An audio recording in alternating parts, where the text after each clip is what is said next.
गौमाता के नाम पर देश भर में राजनीतिक दलों के बीच आपने सियासत करते हुए देखा होगा, जिसमें गौ सुरक्षा और सर्व सुविधा युक्त गौशाला के बड़े बड़े दावे किए जाते हैं, लेकिन जमीनी हकीकत कुछ और ही होती है।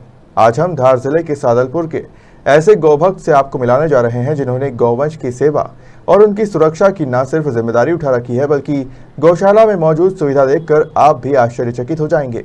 इस गौपालक इकाई में बहुत कुछ है विशेष। देखिए गोवंश पालन पर ग्राउंड जीरो से हमारी ये खास रिपोर्ट। जी हाँ, आज की भागम भाग भरी इस दुनिया में जहाँ इंसान को इंसान की फिक्र नहीं है, वहीं हम आज आपको मिलवाने जा रहे हैं गौपालक राम गोपाल वर्मा से, जिन्होंने गौवंश को बेहतर परिवेश देने का जिम्मा उठाया है। वर्मा ने गौसेवा को सेवा का माध्यम बनाया है, जहाँ गौमाताओं को वातावरण के अनुकूल अत्याधुनिक सुविधाएं दी जाती है। यहाँ गौमाताओं को पानी पीने के लिए स्वचालित इकाई काम करती है और प्रतिदिन पौष्टिक आहार परोसा जाता है। परिसर में पर्यावरण संरक्षण के लिए भी अनुकरणीय प्रयास किया जाता है, जिसमें अपशिष्ट से जैविक खाद का निर्माण होता है, जिसे अनुसंधान केंद्र में रासायनिक मुक्त जैविक खेती की जा रही है। खबर मध्य प्रदेश में आपका स्वागत है। आपके साथ मैं हूं पवन वैष्णव और वर्तमान में हम जिस जगह पर खड़े हैं ये धार जिले का एक स्थान है सादलपुर। जी हां, हम वर्तमान में ग्राम सादलपुर में खड़े हैं और आपको एक बोर्ड पर छोटा प्रकल्प और बड़ा विकल्प लिखा हुआ दिखाई दे रहा होगा। यहाँ बहुत ही एक अच्छी पंक्ति लिखी हुई है, देखो परखो और सरको। जी हाँ, हम खड़े हैं वर्तमान में गोपालन अनुसंधान केंद्र पर, जिसके संचालक है डॉक्टर राम गोपाल जी वर्मा, जिनको कवि सरपट सादलपुर के नाम से भी जाना जाता है। विभिन्न क्षेत्रों में विभिन्न प्रतिभाओं के धनी है और यहाँ पर गो विकास के ऐसे कार्य करने को दिख रहे हैं जो बिरले ही देखने को मिलते हैं। एक परिचय करवाता हूँ। वास्तविकता में गो सेवा के नाम पर विभिन्न प्रकल्प चलाए जाते हैं, गौशालाओं का संचालन किया जाता है, लेकिन जमीनी धरातल और हकीकत कुछ और होती है। लेकिन यहाँ पर कवि सरपट सादलपुरी ने कुछ अपने अनुभवों के आधार पर ऐसे प्रयास किए हैं कि वास्तव में गौ माताओं को अपने परिवार के सदस्यों की तरह पालन पोषण किया जा रहा है। आइए चर्चा करवाते हैं कवि सरपट सादलपुरी जी से और जानते हैं किस प्रकार से इनके मन में यह भाव आया और कैसे इस प्रकल्प की शुरुआत हुई। 2001 में राष्ट्रीय स्वयंसेवक संघ का कार्यकर्ता बाल्यकाल से ही था और संघ के विभिन्न वर्गों के भीतर ये अपेक्षा की जाती थी कि प्रकृति संवर्धन के कार्य किए जाए। और तो चूंकि अपन गृहस्थ कार्यकर्ता से अपेक्षा भी रहती है कि वह ऐसा कुछ करके दिखाए जिससे समाज प्रेरणा ले। तो उसके लिए ये 2 बीघे का जो परिसर है 2001 में प्रारंभ किया। यहाँ पर पूरा खेत प्लेन था, किसी प्रकार के यहाँ पर पेड़ पौधे ऐसे थे नहीं।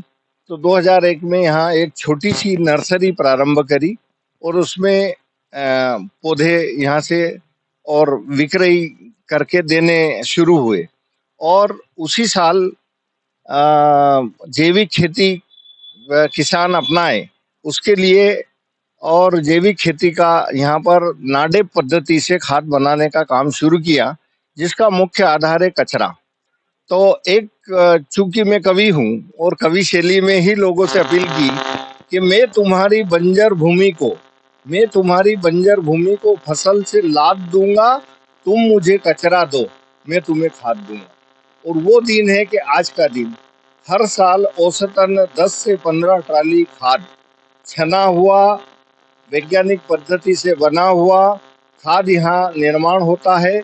उसका मुख्य घटक है कचरा, यानी कृषि अवशेष को जलाया नहीं जाता, उससे खाद बनाई जाती है। तो 40% वजन में कचरा, 40% वजन में मिट्टी और 20% गोबर, और इसको परत दर परत संवार करके और भूतल नाडे पद्धति से यहाँ पर खाद का निर्माण किया जाता है। खाद 3 महीने के बाद पकने के बाद उसको व्यवस्थित तरीके से एक छन्नक यंत्र बनाया है, उस छन्नक यंत्र को भी आपको दिखाएंगे। और उसमें वो खाद छाना जाता है। उसमें गोकृपा अमृतम, अमृत पानी और राइजोबियम, पीएसबी कल्चर, ट्राइकोडर्मा और राम गोपाल वर्मा को भी मिक्स करके अपनी शेष खेती में फिक्स किया जाता है। और ये विश्वास और भरोसा है कि कभी भी जैविक खाद अकारत नहीं जाती। और पुराने लोग कहते भी थे कि खेत में बो और सेड़े पे होई, तो वो करके यहाँ पर दिखाया। कि किस प्रकार से कवि सरपट सादलपुरी अपने लोकप्रिय अंदाज में कह रहे हैं कि तुम मुझे कचरा दो, मैं तुम्हें खाद दूंगा। इस गौशाला में विभिन्न प्रकार से ऐसे प्रकल्प अपनाए जा रहे हैं जो कि वास्तविकता में अनुकरण के योग्य है। आइए आपको लेकर चलते हैं गौशाला के अंदर, एक लघु गौशाला कह सकते हैं इसको, जिस क्षेत्र से लोग कन्नी काटना पसंद कर रहे हैं, दूर जा रहे हैं गोपालन से, लेकिन आज यहाँ एक संयुक्त परिवार के तत्वाधान में पूर्ण रूप से यहाँ गोपालन किया जा रहा है। लेकर चलते हैं और यहाँ पर आपको दिखाएंगे अंदर जाने के बाद कि किस प्रकार से यहाँ कवि सरपट सादलपुरी ने लोकप्रिय अंदाज में एक ऐसी गौशाला का निर्माण किया है जहाँ स्वतः ही गौ माताओं तक पानी पहुँचता है और वो पानी जब व्यर्थ हो जाता है, मतलब उपयोग जैसा नहीं रहता, तो उसको वास्तव में वहां से किस प्रकार से निकाल दिया जाता है, ये लेकर चलते हैं। हम आ चुके हैं वर्तमान में यहाँ गौशाला के अंदर। अब यहाँ किस प्रकार से गोपालन किया जाता है, किस प्रकार से गाय माताओं के नाम रखे गए हैं और किस प्रकार से यहाँ पर इनको पशु आहार दिया जाता है, पानी पिलाया जाता है, पूरी प्रक्रिया संक्षिप्त में हम जानेंगे डॉक्टर रामगोपाल जी वर्मा से। किस प्रकार से आप यहाँ गौशाला का संचालन करते हैं आसानी से, जैसे कि गौ माताओं को आप सहला रहे हैं, किस तरह से आपने इसको इस अनुकरण में इनको ढाला, किस इतना आसान नहीं होता है। हालांकि ये गाय माताएं जरूर है लेकिन फिर भी पशु होते हैं, किस प्रकार से इन पशुओं को आपने आसानी से गौ माता में तब्दील करने का एक प्रयास किया। 26 दिसंबर 2016 को पहली गाय माता जोबट से लाए और इसका नाम वहीं से रखा हुआ था होरी। तो इसी श्रृंखला में और 2016 में जब गाय माता लेकर के आए तो उसके बाद एक गाय और लेके आए, उसका नाम रखा लोरी। उसके बाद इसने जन्म दिया एक बछिया को, उसका नाम रखा सोरी। तो होरी, लोरी, सोरी। और फिर उसके बाद जैसे ही सतत बछियाओं का जन्म हुआ तो एक गाय मतलब बछिया का नाम तेजस्वी रखा, एक का नाम प्रसिद्धि रखा, एक का नाम सद्बुद्धि रखा और एक का नाम अपने रिद्धि, सिद्धि और बुद्धि। इस प्रकार से इसी श्रेणी में नाम रखते चले गए। उससे इनकी पहचान भी आसान होती है और इनके प्रति भाव भी अच्छा जागरण होता है। इसलिए आज कुल 16 गोवंश है। उसमें हमेशा मेरा ये सोच रहा कि केड़ी दे या केड़ा, हर अवस्था में बाटो पेड़ा। बछड़ा हो या बछड़ी हो, दोनों एक समान है, क्योंकि कृषि का आधार अगर कोई है तो वो है गौ माता।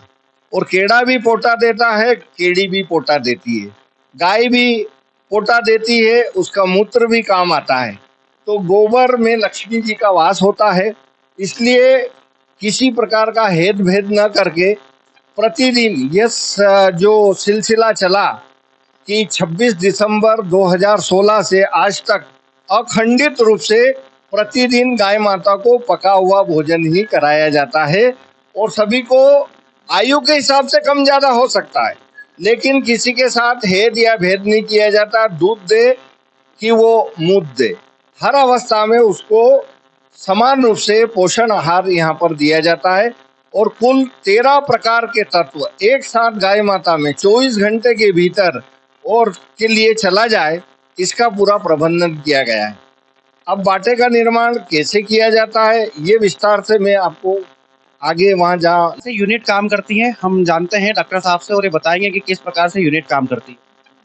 ये 15,000 लीटर पानी की टंकी ऊपर बनी हुई है और उसी से इस पूरे परिसर के अंदर और पानी का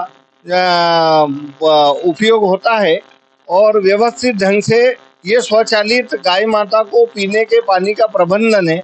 यहाँ इस छोटे से परिसर के भीतर 2 पार्ट लगे हुए हैं और गाय माता को रात को 2 बजे भी अगर प्यास लगती है तो वो अपनी प्यास बुझा लेती है। तो इसमें ये पद्धति है, सामान्य पद्धति कोई ऐसे विशेष नहीं है।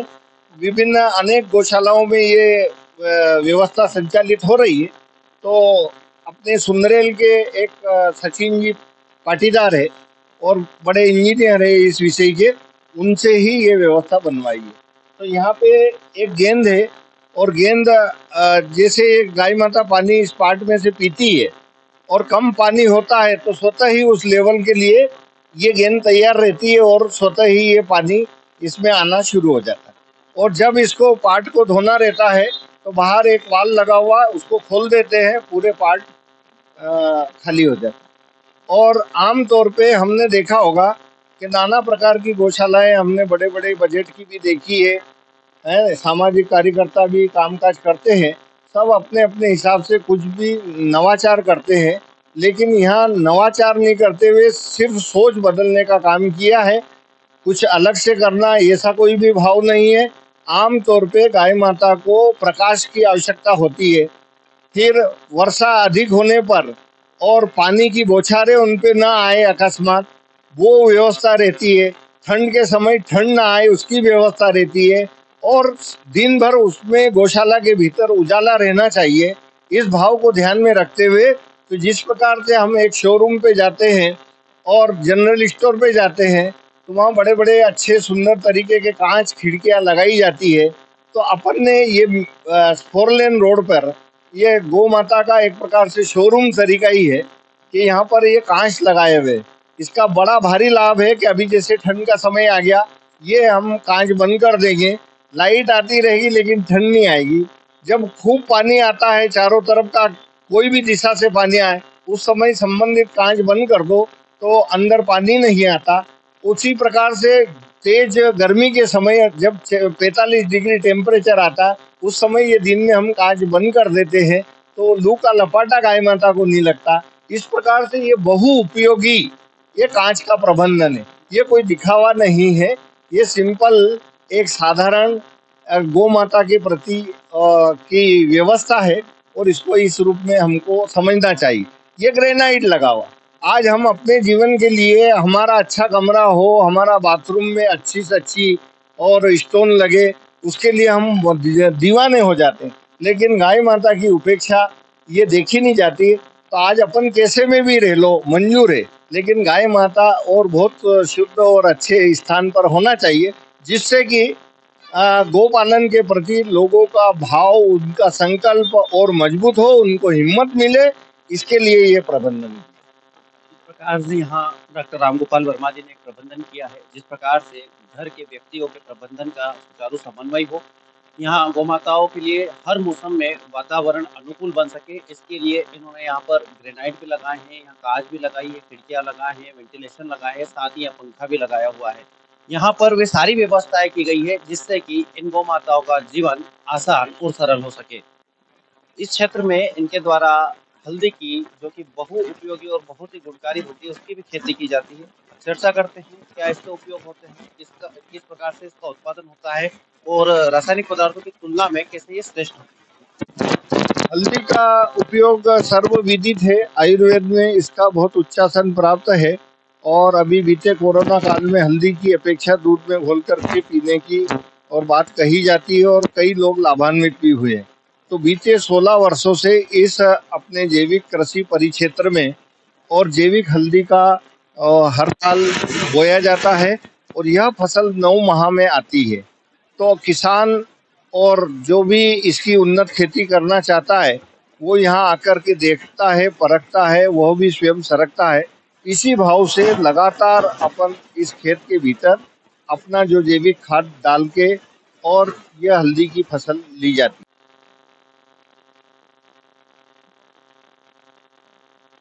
वर्तमान में इस गोपालन अनुसंधान केंद्र में जब हम बीच में पहुंचते हैं तो यहाँ पर लिखा हुआ है मैं हूँ नडे, और एक बहुत ही सुंदर पंक्ति यहाँ पर लिखी है, मैं तुम्हारी बंजर भूमि को फसल से लाद दूंगा, तुम मुझे कचरा दो, मैं तुम्हें खाद दूंगा।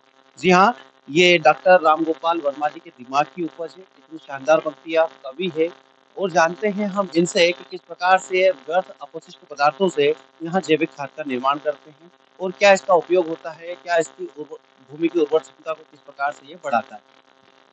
महाराष्ट्र के किसान नाडे काका के नाम से जो विख्यात हुए, जिन्होंने कचरे से खाद बनाने की पद्धति दी, जिस पद्धति को शासन ने भी अपने तरीके से अपनाया, लेकिन कालांतर में वह उपेक्षा का शिकार हो गई। और उसके पीछे कारण था कि एक ढांचा बनाया जाता था ईंट का, और ईंट की जो पीठ रहती थी उसके अंदर जब कचरा डाला जाता था, पकता था, तो व्यक्ति उस खाद को लेने में डरता था कि कहीं सांप छछूंदर ना आ जाए। तो उसी पद्धति को यहाँ पर भूतल नाडेप पद्धति से विकसित किया।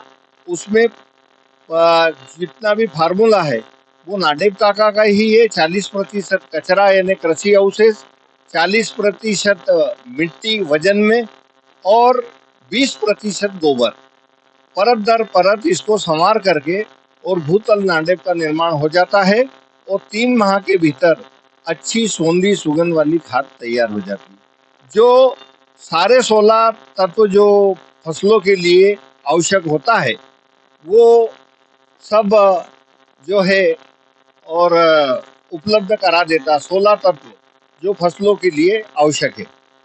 अब आप देखते हैं ये है कचरा।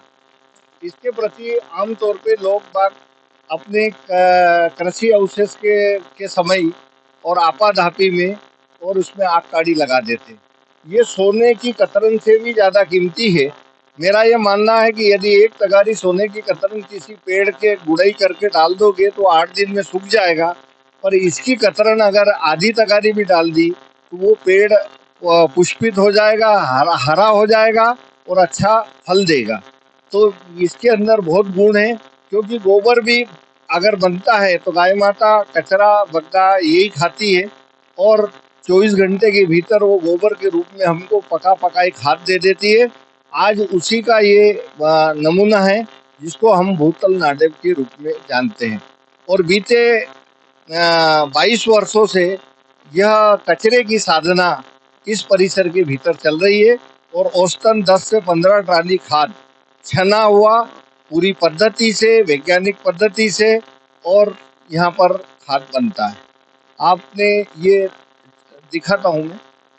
हम देखते हैं डॉक्टर रामगोपाल जी वर्मा के साथ और देखते हैं किस प्रकार से यहाँ अपशिष्टों से ये जैविक खाद का निर्माण करते हैं। ये वह इकाई है, यह वह तंत्र है जहाँ पर डॉक्टर रामगोपाल जी वर्मा द्वारा अपशिष्ट पदार्थों से यहाँ पर जैविक खाद का निर्माण किया जाता है। देखिए किस प्रकार से अपने हाथों से ये दिखा रहे हैं हमको कि किस प्रकार से लोग इसे कचरा मानते हैं, उठाना तक पसंद नहीं करते हैं, छूना पसंद नहीं करते हैं, उसे डॉक्टर रामगोपाल जी वर्मा अपने हाथों से किस प्रकार से मसल के और इनकी जो होती है विशिष्टता है उनको दिखाने का एक प्रयास कर रहे हैं।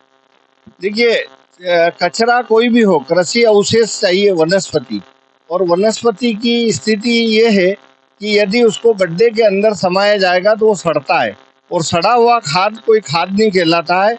जिस प्रकार से आम तभी सदबू देगा जब वो पका हुआ रहेगा और सड़ा हुआ आम बदबू देगा, ठीक उसी प्रकार से इसको हमको समझना चाहिए। और ये कचरे से जो खाद बनती है इसमें बड़े बड़े बाटल पाम के पत्ते, जो एक एक पत्तों का वजन 32-32 किलो होता है, जिसको तोला गया है, वो भी और 3 महीने के भीतर इस पद्धति में पकता है, सड़ता नहीं है और अच्छी सोंधी सुगंध वाला खाद तैयार हो जाता है। अच्छा डॉक्टर साहब, आपने अपनी एक कविता की भी रचना की है, खाद की किस प्रकार से उपयोगिता होती है, किस प्रकार से कचरा गुणवान होता है, बहुउपयोगी होता है। क्या थी वो कविता, क्या है उसके अर्थ? चारों चूरी आपा खापा, उकलो सुकलो अत्ती पत्ती और पुआड़िया आधा सीसी, आड़ा राड़ा सगड़ो चगदो जी के बोला हम बगदो। और बगदो बिचारो कूड़े आई मई उड़े और गुस्सो करे बाबूजी तो फेंकी दे घूड़े।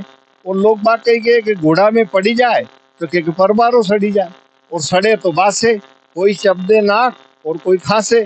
ऐसा भी देखे अन्नदाता माई बाप कि तम ऐसी करी रिया हाई बाप कि जो बगदो हमारे परसी थकी थाली दे, बीज पापी ना के आग काड़ी लगाई गिन बाड़ी दे। पर यो बगदो कूण है, इका में कई कई गुण है, ध्यान से सुन जो गुण जो, और फिर कभी भी इका खिलाफ मत बगजो, बहुत गुणाकारी है यो बगदो। चलो एक दिन मारा सांते खेते तमारे बगदो भणावा, और कैसी बने की जैविक खाद अपन बनावा। चारो गोबर का घोड़ को जारो और गारो, परत दर परत संवारो तो भू नाडेप बनी जाएगो प्यारो। 3 महीना में बनेगी की खाद, कभी नहीं भूलोगा काका, हमेशा रखूंगा याद। अभी के काम बनानी तो अपना गांव में, लीमड़ा की छाँव में या ऊंचा बेड़ा पे, ने खड़ा में बनो तो बहुत अच्छो, नहीं तो खेत का सेड़ा पे। किस प्रकार से यहाँ खाद की उपयोगिता डॉक्टर रामगोपाल जी वर्मा बता रहे हैं। यहाँ पर इनके द्वारा जैविक खेती भी की जाती है। यहाँ पर प्राकृतिक हल्दी का इन्होंने उत्पादन भी किया है। चलिए दिखाते हैं आपको प्राकृतिक हल्दी की खेती। टपक मटका अमृत टपका, सूखे में भी हरे पात है, चलो खुशी की बात है। इस मटके के अंदर 20 लीटर पानी भर के और ऐसा बूंद बूंद, ये सिंपल यहाँ पर एक टोटी लगी हुई है, इसको छोड़ देते बूंद बूंद ऐसा टपक जाता है।